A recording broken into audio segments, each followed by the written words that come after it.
I'm Dr. Chris Bergwald, Director of Adult Discipleship and Evangelization with the Catholic Diocese of Sioux Falls. And in this video, we're looking at Chapter 4 in Pope Francis's document, The Joy of the Gospel.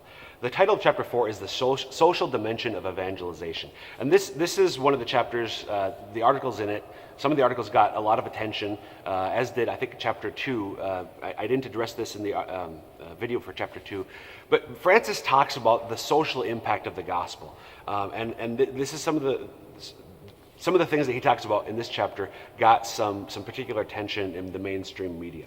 I want to focus here just on one article in particular. That's 177. So again, pause the video, get a hold of the document, and read Article 177. So Pope Francis says the kerygma, that good news, the core good, the gospel of Jesus Christ that we looked at in the last video in Chapter 3, the kerygma has a clear social content. At the very heart of the gospel is life in community and engagement with others. The content of the first proclamation has an immediate moral implication centered on charity. So what Francis does, again, the title of the chapter, the social dimension of evangelization. The good news of Jesus Christ has an impact on others. It has an impact on our social life, on our relationships. Not just me and Jesus, but it's me in community. So the followers of Jesus Christ, our lives with each other, and then our lives with others as well. If we are truly living out our faith, if we are evangelizing, it's going to have an impact on society at large, society in general, the culture around us, the communities in which we live, and so on. And so Francis here is talking about that. He talks about politics. And he talks about economics. And this got some people say, well, this is Marxism, and so on. Some very, very critical of their misreading of the document. The Church has always said that we have to be mindful of the dignity of the human person. That's what's paramount. With capitalism, profits are good. The Church says, Francis says here, the Catechism says that the desire to seek profits is a good thing, but it can't come at the expense of the dignity of the human person, of the employees of a company, for example. And so too, individuals are not cogs in a wheel, which is sort of one of the fundamental errors of communism and socialism, reducing the value of the human person to the means to the end of the community, the collective, and so on.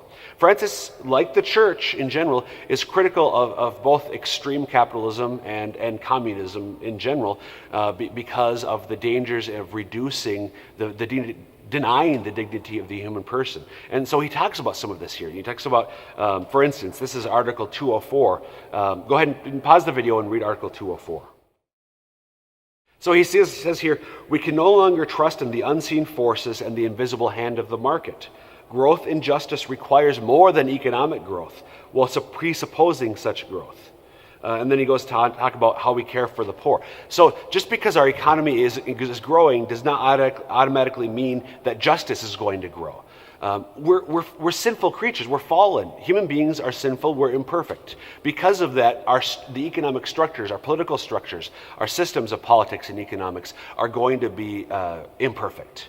We have to be mindful of that and aware of that, and we have to be attentive to that and making sure that we're not veering off too far one way or the other. Always recognizing the dignity of the person, always trying to make sure that all of our relationships as individuals and as associations, as communities, are just. And again, this is the natural consequence of the new evangelization. If we are truly living out our faith, sharing the gospel, it's going to have a social impact. It's going to impact politics and economics. Religion and politics are the two things you're not supposed to discuss in polite company. Well, the Church says, no, we need to discuss them, and they have an impact on each other.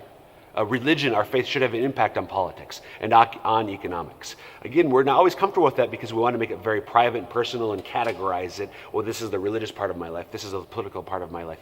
And what the Christian approach, the Christian understanding, the Catholic understanding is that our faith ought to pervade all aspects of our life. And that's what Francis is talking about in this chapter. Again, I'd encourage you to read the chapter in its entirety, all of the articles, not just those couple ones that I highlighted. And we see that what the Church believes has an impact. The gospel of Jesus Christ is meant to impact every aspect of our lives as individuals and as communities.